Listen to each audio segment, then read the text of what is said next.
നമസ്കാരം. എല്ലാ പ്രിയപ്പെട്ടവർക്കും സ്വാഗതം. നമ്മൾ വ്യാഴമാറ്റത്തെ പറ്റിയാണ് ഈ വീഡിയോയിൽ ചർച്ച ചെയ്യുന്നത്. 2026 ജൂൺ മാസം 2-ാം തീയതി ചൊവ്വാഴ്ച, അതായത് 1201 ഇടവം 19-ാം തീയതി വെളുപ്പിന് 1:48 മണിക്കാണ് വ്യാഴം മിഥുനം രാശിയിൽ നിന്നും കർക്കിടകൻ രാശിയിലേക്ക് മാറുന്നത്. മൂലനക്ഷത്രമാണ്, ചൊവ്വാഴ്ചയാണ്. ഈ മൂലനക്ഷത്രത്തിൽ ചന്ദ്രൻ നിൽക്കുമ്പോഴാണ് വ്യാഴത്തിൻ്റെ ഈ മാറ്റം സംഭവിക്കുന്നത്. വ്യാഴം അതിൻ്റെ ഉച്ചരാശിയായ കർക്കിടകത്തിലേക്കാണ് മാറുന്നത്. 12 വർഷത്തിൽ ഒരിക്കലാണ് സർവേശകാരകനായ വ്യാഴം ഒരു രാശിയിൽ എത്തുന്നത്. ഓരോ രാശിയിലും ഓരോ വർഷം വീതം 12 വർഷത്തിലൊരിക്കൽ അത് പിന്നിട്ട രാശിയിൽ വീണ്ടും എത്തുമെന്ന് സാരം. 2026 ജൂൺ 2 മുതൽ 2026 ഒക്ടോബർ 30 വരെയാണ് വ്യാഴം കർക്കിടകൻ രാശിയിൽ സ്ഥിതി ചെയ്യുന്നത്. 9-ാം ഭാവാധിപനും 12-ാം ഭാവാധിപനുമായ വ്യാഴം 3-ാം ഭാവത്തിൽ നിന്ന് 4-ാം ഭാവത്തിലേക്ക്, അതായത് ഉച്ചസ്ഥിതിയിലേക്കാണ് സഞ്ചരിക്കുന്നത്. ഈ മാറ്റം 12 രാശിയിൽപ്പെട്ട 27 നക്ഷത്രക്കാർക്കും അവരുടെ ജീവിതത്തിൽ അടിമുടി സമൂലമായ ഒരു മാറ്റമാണ് കൊണ്ടുവരുന്നത്. അവരുടെ തൊഴിൽ, വിദ്യാഭ്യാസം, വിവാഹം, സാമ്പത്തികം, കുടുംബജീവിതം തുടങ്ങി സർവ്വ മേഖലയിലും അതീവ പ്രാധാന്യമുള്ള വ്യതിയാനങ്ങളാണ് വ്യാഴത്തിൻ്റെ കർക്കിടക രാശിയിലേക്കുള്ള ഈ മാറ്റം കൊണ്ട് സംഭവിക്കാൻ പോകുന്നത്. മേടൻ രാശിക്കാരെ പറ്റിയാണ്. മേടൻ രാശിക്കാർക്ക് ഈ ജൂൺ 2-ലെ വ്യാഴമാറ്റം എന്തൊക്കെ നേട്ടങ്ങളാണ് കൊണ്ടുവരുന്നത്, അവരുടെ ജീവിതത്തിൽ എന്തെല്ലാം വ്യതിയാനങ്ങളാണ് സംഭവിക്കാൻ സാധ്യതയുള്ളത്, അവർ എന്തെല്ലാം കാര്യങ്ങൾ ശ്രദ്ധിക്കണം, പരിഹാരങ്ങൾ എന്തൊക്കെ ചെയ്യണം എന്നുള്ള കാര്യങ്ങൾ വളരെ വിശദമായി നമ്മൾ ഈ വീഡിയോയിൽ ചർച്ച ചെയ്യുന്നു. ആദ്യമായി മേടൻ രാശിക്കാരെ പറ്റിയാണ് പറയുന്നത്. മേടൻ രാശിയിൽപ്പെടുന്ന നക്ഷത്രങ്ങൾ എന്ന് പറയുന്നത് അശ്വതി, ഭരണി, കാർത്തികയുടെ ആദ്യത്തെ കാൽഭാഗങ്ങളാണ് മേടൻ രാശിയിൽ വരുന്നത്. മേടൻ രാശിക്കാരുടെ 4-ാം ഭാവത്തിലേക്കാണ്, അതായത് ഉച്ചസ്ഥിതിയിലേക്കാണ് വ്യാഴം എത്തുന്നത്. ജ്യോതിഷത്തിൽ 4-ാം ഭാവം എന്നത് ഹൃദയം, മാതാവ്, സുഖം, വാഹനം, വീട് എന്നിവയൊക്കെയാണ് സൂചിപ്പിക്കുന്നത്. അതിനാൽ തന്നെ ഇതിനെ സുഖസ്ഥാനം എന്നും വിളിക്കുന്നു. വ്യാഴം ഒരു ശുഭഗ്രഹമാണ്. 4-ാം ഭാവത്തിൽ ഈ വ്യാഴം വരുമ്പോഴുണ്ടാകുന്ന ഫലങ്ങൾ അതീവ പ്രാധാന്യത്തോടു കൂടിയാണ് ജ്യോതിഷ ലോകം കണക്കാക്കുന്നത്. 4-ാം ഭാവം മാതാവിനെ സൂചിപ്പിക്കുന്നു എന്ന് ആദ്യം പറഞ്ഞിരുന്നു. വ്യാഴം ഇവിടെ നിൽക്കുമ്പോൾ മാതാവിൽ നിന്ന് സ്നേഹവും സഹായവും ലഭിക്കുവാൻ യോഗമുണ്ട്. അതുപോലെ മാതൃപരമായ കാര്യങ്ങൾ അല്ലെങ്കിൽ മാതാവിന് തുല്യരായവരുടെ കയ്യിൽ നിന്നും അവരുടെ പക്കൽ നിന്നുമൊക്കെ നിങ്ങൾക്ക് സ്നേഹവും സഹായവും പിന്തുണയുമൊക്കെ ലഭിക്കുവാനുള്ള യോഗം കൂടിയുണ്ട്. എന്നാൽ വ്യാഴം പാപഗ്രഹങ്ങളുടെ ദൃഷ്ടിയിലാണെങ്കിൽ മാതാവിൻ്റെ ആരോഗ്യകാര്യത്തിൽ അല്പം ശ്രദ്ധ കേന്ദ്രീകരിക്കേണ്ടി വരും. അത് ജാതക പരിശോധനയിലൂടെ മാത്രമേ നമുക്ക് പറയാൻ കഴിയുകയുള്ളൂ. കുടുംബാംഗങ്ങളുമായി പൊതുവെ ഒത്തുപോകുമെങ്കിലും ചെറിയ അഭിപ്രായ വ്യത്യാസങ്ങൾക്ക് സാധ്യതയുള്ള ഒരു കാലം കൂടിയാണ്. പക്ഷെ നിങ്ങളുടെ നല്ല സ്വഭാവം, സമാധാനപരമായ പെരുമാറ്റം തുടങ്ങിയതെല്ലാം നിങ്ങൾക്ക് നിങ്ങളുടെ കുടുംബാംഗങ്ങളെ ഒത്തുചേർത്ത് മുന്നോട്ട് കൊണ്ടുപോകുവാൻ സാധിക്കും. ഗ്രഹം, വാഹനം, വസ്തുവകകൾ, ഇതും വ്യാഴത്തിൻ്റെ 4-ാം ഭാവം നമുക്ക് കനിഞ്ഞരുളുന്ന സൗഭാഗ്യങ്ങളാണ്. സുഖസ്ഥാനത്തെ വ്യാഴം പുതിയ വീട് പണിയുന്നതിനോ നിലവിലുള്ള വീട് പുതുക്കി പണിയാനോ ഉള്ള അവസരങ്ങൾ തീർച്ചയായും നൽകും. ഒരു വീട് പണിയുവാൻ ആഗ്രഹിച്ചിരുന്ന വ്യക്തിയാണെന്നുണ്ടെങ്കിൽ ഈ സമയത്ത് നിങ്ങൾക്കത് സാധ്യമാകും. അതുപോലെ ഒരു ചെറിയ വീട് വലിയ വീടായി മാറ്റുവാൻ അല്ലെങ്കിൽ മോടി പിടിപ്പിക്കുവാൻ, പുതുക്കി പണിയുവാനൊക്കെയുള്ള യോഗം തീർച്ചയായും ഈ സമയത്തുണ്ടാകും. അതുപോലെ വാഹന യോഗം നിങ്ങൾക്കുണ്ടാകും. വാഹനം വാങ്ങാൻ ആഗ്രഹമുള്ളവർ അല്ലെങ്കിൽ ഒരു വാഹനത്തിൻ്റെ ആവശ്യമുള്ളവർക്ക് 4-ാം ഭാവത്തിൽ ഈ വ്യാഴം സഞ്ചരിക്കുമ്പോൾ അതിന് സാധ്യമാകുന്ന തരത്തിലുള്ള കാര്യങ്ങൾ ഒത്തുചേർന്ന് വരും. നിങ്ങളൊന്ന് ശ്രമിച്ചാൽ മതി, തീർച്ചയായും അതും നടക്കും. ഭൂമി സംബന്ധമായ ഇടപാടുകളിൽ നിന്ന് നിങ്ങൾക്ക് ലാഭമുണ്ടാക്കുവാൻ കഴിയുന്ന സമയമാണ് ഈ മേടരാശിക്കാരായ അശ്വതി, ഭരണി, കാർത്തികയുടെ ആദ്യ പാദത്തിലുള്ള നക്ഷത്രക്കാർക്ക് ലഭിക്കുന്നത്. അനുകൂലമായ കാലയളവാണ്. ഭൂമി സംബന്ധമായ ഇടപാടുകൾ എന്നത് നിങ്ങൾ ഉദ്ദേശിക്കുന്ന ഒരു ഭൂമി ന്യായമായ, നിങ്ങൾക്ക് ലാഭകരമായ ഒരു വിലയിൽ വാങ്ങിയെടുക്കാൻ കഴിയും. അല്ലെങ്കിൽ നിങ്ങൾ വിൽക്കാനിട്ടിരിക്കുന്ന ഒരു ഭൂമി നിങ്ങൾ ഉദ്ദേശിക്കുന്ന വിലയിൽ വിറ്റുപോകാം. അല്ലെങ്കിൽ ഭൂമിയുടെ ക്രയവിക്രയങ്ങളുമായി ബന്ധപ്പെട്ട ബിസിനസ്സുകൾ, ബ്രോക്കറേജുകൾ, റിയൽ എസ്റ്റേറ്റുകളൊക്കെ ചെയ്യുന്നവർക്കും അവരുടെ ബിസിനസ് അഭിവൃദ്ധിപ്പെടും, അതിൽ നിന്നും വരുമാനം ലഭിക്കും. പിന്നെ ഭൂമിയിൽ കൃഷി ചെയ്യുന്ന കർഷകർ അല്ലെങ്കിൽ ഭൂമിയിൽ മറ്റ് പ്രവർത്തനങ്ങൾ, അതായത് നമ്മുടെ കർമ്മമേഖല, നമ്മൾക്ക് വരുമാനമുണ്ടാക്കുന്നതിന് വേണ്ടി ഭൂമിയിൽ ഓരോ കാര്യങ്ങൾ ചെയ്യുന്നവർ, വ്യത്യസ്തമായ വ്യാപാര വ്യവസായ കാര്യങ്ങൾ ചെയ്യുന്നവർ, ഇവർക്കെല്ലാം സമയത്ത് നല്ല അനുകൂലമായ സാഹചര്യമാണ്. ഭൂമിയിൽ നിന്നും നല്ല ലാഭം ഇവർക്കുണ്ടാകും.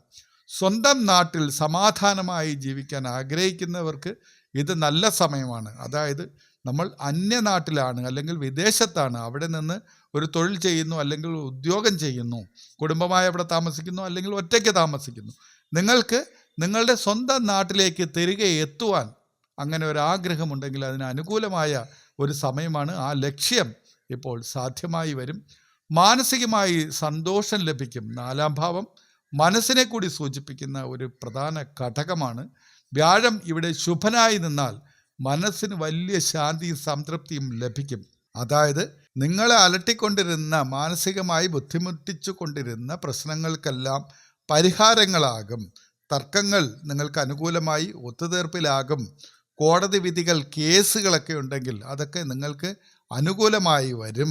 നിങ്ങൾക്ക് കിട്ടാനുണ്ടായിരുന്ന ധനം വല്ലതുമുണ്ടെങ്കിൽ അത് കിട്ടും. നിങ്ങളുടെ നിന്ന് നഷ്ടപ്പെട്ടു പോയ വല്ലതുമുണ്ടെങ്കിൽ അത് നിങ്ങളെ തേടിയെത്തും. നിങ്ങളുടെ വ്യവസായ സംരംഭങ്ങൾ വളർന്ന് പന്തലിക്കും. ഔദ്യോഗികമായി നിങ്ങൾക്ക് സ്ഥാനക്കയറ്റമുണ്ടാകും. വരുമാനം വർദ്ധിക്കും. വിവാഹം കഴിക്കാൻ ആഗ്രഹിക്കുന്നവർക്ക് ഉത്തമരായ ജീവിത പങ്കാളികളെ ലഭിക്കും. അങ്ങനെ നിങ്ങൾക്ക് മനസ്സിൽ എന്താണോ ആഗ്രഹം, ആ ആഗ്രഹങ്ങൾ ഈ 4-ാം ഭാവം അനുകൂലമായി വന്ന് നിൽക്കുന്ന ഈ സമയത്ത് അവയൊക്കെ സാധ്യമാകാനുള്ള യോഗം വളരെയധികം കൂടുതലായി കാണപ്പെടുന്ന ഒരു സമയമാണ്. അതുകൊണ്ട് തന്നെ മാനസികമായി നിങ്ങൾ എന്തിനെയെല്ലാം ചൊല്ലി വേദനിച്ചിരുന്നു, ആ പ്രശ്നങ്ങളെല്ലാം തീരും. അത് നിങ്ങളുടെ കുടുംബപരമായ കാര്യങ്ങളാകാം, അല്ലെങ്കിൽ സാമൂഹ്യപരമായ കാര്യങ്ങളാകാം. എത്തരത്തിലുള്ള പ്രശ്നങ്ങളാണെങ്കിലും അതിന് നല്ല ഒരു പരിഹാരമുണ്ടാകും. നിങ്ങൾക്ക് സമാധാനം, സന്തോഷമൊക്കെ ഈ സമയത്ത് ലഭിക്കും. ജീവിതത്തിൽ ഭൗതികപരമായ സൗകര്യങ്ങൾ നിങ്ങൾക്ക് വർദ്ധിക്കുവാൻ സാധ്യതയുള്ള ഒരു സമയം കൂടിയാണ്. ഭൗതികപരമായ സുഖജീവിതം നിങ്ങൾക്കുണ്ടാകും. അത് നല്ല വീട്, ഭക്ഷണം, വസ്ത്രം, ആഭരണങ്ങൾ, സ്വത്തുവകകൾ, വാഹനം, വിശ്രമം, ആയുരാരോഗ്യ സൗഖ്യം തുടങ്ങിയ കാര്യങ്ങളൊക്കെയാണ്. ഇവയെല്ലാം നിങ്ങൾക്ക് നേടിയെടുക്കാൻ കഴിയും, വർദ്ധിക്കും. വിദ്യാഭ്യാസവും ബുദ്ധിയും തെളിയുന്ന, മെച്ചപ്പെടുന്ന സമയം. വിദ്യാഭ്യാസത്തെ സൂചിപ്പിക്കുന്ന ഒരു ഭാവം കൂടിയാണ് ഇത്. അതുകൊണ്ട് തന്നെ വിദ്യാർത്ഥികൾക്ക് പഠനത്തിൽ കൂടുതൽ ശ്രദ്ധ കേന്ദ്രീകരിക്കുവാനും ഉന്നത വിജയം നേടുവാനും വ്യാഴത്തിൻ്റെ ഈ സ്ഥിതി മേടരാശിക്കാരെ സഹായിക്കും. അതുപോലെ ഗഹനമായ വിഷയങ്ങൾ പഠിപ്പിക്കുന്നതിനും അറിവ് സമ്പാദിക്കുന്നതിനും റിസർച്ച് നടത്തുന്നവർക്ക്, ഗവേഷണങ്ങളൊക്കെ നടത്തുന്നവർക്കും ഇത് വളരെ ഉചിതമായ സമയമാണ്. നിങ്ങൾക്ക് വ്യാഴത്തിൻ്റെ എല്ലാവിധ അനുഗ്രഹങ്ങളും ഈ കാലഘട്ടത്തിൽ ലഭിക്കും. ആയുസ്സിനും ആരോഗ്യത്തിനും നല്ല സമയം. തടസ്സങ്ങൾ നീങ്ങുവാൻ അനുഗ്രഹമുണ്ടാകുന്ന സമയം. നിങ്ങൾ ഉദ്ദേശിക്കുന്ന കാര്യങ്ങൾ തടസ്സമില്ലാതെ നടക്കും. മുടങ്ങിക്കിടന്ന പദ്ധതികൾ നിങ്ങൾക്ക് പുനരാവിഷ്കരിക്കാൻ കഴിയും. നിങ്ങൾ ഇറങ്ങുന്ന കാര്യങ്ങളിൽ നേരത്തെ ഉണ്ടായിരുന്ന തടസ്സങ്ങൾ മാറി നിങ്ങളുടെ വഴിത്താരകൾ എളുപ്പത്തിലാകുന്ന, നിങ്ങളുടെ ലക്ഷ്യങ്ങളിൽ നിങ്ങൾക്ക് എത്തിച്ചേരാൻ സാധിക്കും. കർമ്മരംഗത്ത് മെച്ചമുണ്ടാകുന്ന സമയമാണ്. കർമ്മസ്ഥാനത്ത് ജോലിയിൽ അംഗീകാരവും പദവികളും നിങ്ങൾക്ക് ലഭിക്കും. ബിസിനസ്സിൽ പുരോഗതി ഉണ്ടാകും. തൊഴിൽ രംഗം പുഷ്ടിപ്പെടും. വരുമാനം വർദ്ധിക്കും. അനാവശ്യ ചിലവുകൾ കുറയ്ക്കാൻ നിങ്ങൾ ഈ സമയത്തൊന്ന് ശ്രദ്ധിക്കണം. സൽക്കാരങ്ങൾക്ക്, ദൂർത്ത് തുടങ്ങിയ കാര്യങ്ങളിൽ നിങ്ങൾക്ക് പണം ചെലവഴിക്കുവാനുള്ള ഒരു ടെൻഡൻസി ഉണ്ടാവും. അത് ആവശ്യങ്ങൾക്ക് മാത്രമായി നിജപ്പെടുത്തുവാൻ ശ്രദ്ധിക്കണം. വിദേശ യാത്രകൾക്ക് അവസരമുള്ള ഒരു കാലഘട്ടം കൂടിയാണ്.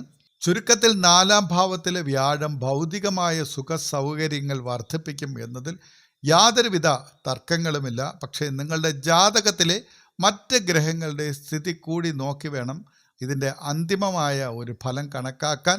അതിന് നിങ്ങളുടെ ജാതക പരിശോധന ആവശ്യമാണ്. നിങ്ങൾ ഏതെങ്കിലും വിദഗ്ധനായ ഒരു ജ്യോതിഷനെ സമീപിച്ച് നിങ്ങളുടെ ജാതകത്തിൽ ഏതെങ്കിലും ഗ്രഹങ്ങൾ അനിഷ്ടമായ സ്ഥാനങ്ങളിൽ നിൽക്കുന്നു എന്നുണ്ടെങ്കിൽ അതിനുള്ള പരിഹാരങ്ങൾ കൂടി തീർച്ചയായും ഈ സമയത്ത് ചെയ്തു കഴിഞ്ഞാൽ മേടരാശിക്കാർക്ക് വളരെ മനോഹരമായ ഒരു കാലഘട്ടമാണ്. നിങ്ങളുടെ ജീവിതത്തിലെ ഒരു സുവർണമായ കാലഘട്ടമാണ് ഈ ജൂൺ 2 ശേഷം സംഭവിക്കുന്നത് എന്ന് യാതൊരുവിധ സംശയങ്ങൾക്കും ഇടയില്ലാതെ തന്നെ പറയാൻ കഴിയും. വീട്, വാഹനം, സമാധാനം, ആയുസ്, അംഗീകാരം, സാമ്പത്തിക മെച്ചം, ഇത് ഉറപ്പായ ഒരു സമയം തന്നെയാണ്. ഈശ്വര വിശ്വാസത്തോടുകൂടി സത്പ്രവർത്തികൾ ചെയ്ത് നിങ്ങൾ മുമ്പോട്ട് പോകണം. വ്യാഴത്തിൻ്റെ അനുഗ്രഹം പൂർണ്ണമായി ലഭിക്കുന്നതിനും ദോഷങ്ങൾ അകറ്റുന്നതിനും ഇനി പറയുന്ന ചില ലളിതമായ കാര്യങ്ങൾ കൂടി ഒന്ന് ചെയ്യാൻ ശ്രമിക്കുക. വ്യാഴാഴ്ചകളിൽ ദക്ഷിണാമൂർത്തി ഭജനം നടത്തുക, പ്രാർത്ഥിക്കുക. കൂടാതെ മഞ്ഞ നിറത്തിലുള്ള പുഷ്പങ്ങൾ കൊണ്ട് അർച്ചന നടത്തുക. ശ്രീകൃഷ്ണസ്വാമിക്ക് വെണ്ണയോ കദളിപ്പഴമോ വഴിപാടായി നൽകുക. അതെല്ലാം നിങ്ങൾക്ക് നിങ്ങളുടെ ദോഷങ്ങളൊക്കെ അകറ്റി നല്ല ഫലങ്ങൾ നൽകുവാൻ പ്രാപ്തമായ കാര്യങ്ങളാണ്. ദാനകർമ്മങ്ങൾ ചെയ്യാൻ മടിക്കരുത്. തങ്ങളാൽ കഴിയുന്ന വിധത്തിൽ പാവപ്പെട്ടവർക്ക്, അശരണർക്ക് ആഹാരമോ വസ്ത്രമോ വെള്ളമോ ഒക്കെ കൊടുക്കുക. തങ്ങളെക്കാൾ താഴെയുള്ള ആരെയും ഉപദ്രവിക്കാതിരിക്കുക. വാക്കുകൊണ്ടോ പ്രവൃത്തി കൊണ്ടോ ദോഷപ്പെടുത്തരുത്. അനർഹമായി മറ്റുള്ളവരുടെ ഒന്നും ആഗ്രഹിക്കുകയോ തട്ടിയെടുക്കുകയോ ചെയ്യരുത്. കാലദോഷങ്ങൾ മാറുന്നതിന് കാലഭൈരവനെ കൂടി പ്രീതിപ്പെടുത്തുക. കാലഭൈരവൻ്റെ ഇഷ്ടമൃഗങ്ങളായ നായകളെ സംരക്ഷിക്കുക. അവയ്ക്ക് ആഹാരമോ ജലമോ കിടക്കാൻ കുറച്ച് സ്ഥലമോ കൊടുക്കുക. അത് തെരുവ് നായകളാണെങ്കിൽ പ്രത്യേകിച്ച് ചെയ്യുക. നിങ്ങൾക്ക് വലിയ ഫലങ്ങൾ, സൗഭാഗ്യങ്ങൾ ലഭിക്കും. എല്ലാം കൊണ്ടും മേടരാശിക്കാർക്ക് വളരെ നല്ല ഒരു സമയമാണ് ഈ ജൂൺ 2 ശേഷം. എല്ലാം കൊണ്ടും മേടക്കൂറുകാരായ നക്ഷത്രക്കാർക്ക് ജൂൺ 2 ഈ വ്യാഴമാറ്റം, കർക്കിടക രാശിയിലേക്കുള്ള ഈ വ്യാഴത്തിൻ്റെ സഞ്ചാരം എല്ലാവിധ സൗഭാഗ്യങ്ങളും നേട്ടങ്ങളും സമ്പത്തും ഐശ്വര്യവും സൽഫലങ്ങളുമൊക്കെ നൽകും എന്ന കാര്യത്തിൽ യാതൊരുവിധ സംശയവുമില്ല. ഈശ്വര വിശ്വാസത്തോടുകൂടി സൽപ്രവർത്തികളോടുകൂടി മുന്നോട്ട് പോകുക. നിങ്ങൾക്ക് ജഗദീശ്വരൻ്റെ എല്ലാ അനുഗ്രഹങ്ങളും ഉണ്ടാകട്ടെ എന്ന് പ്രാർത്ഥിച്ചുകൊണ്ട് നിർത്തുന്നു. നന്ദി, നമസ്കാരം.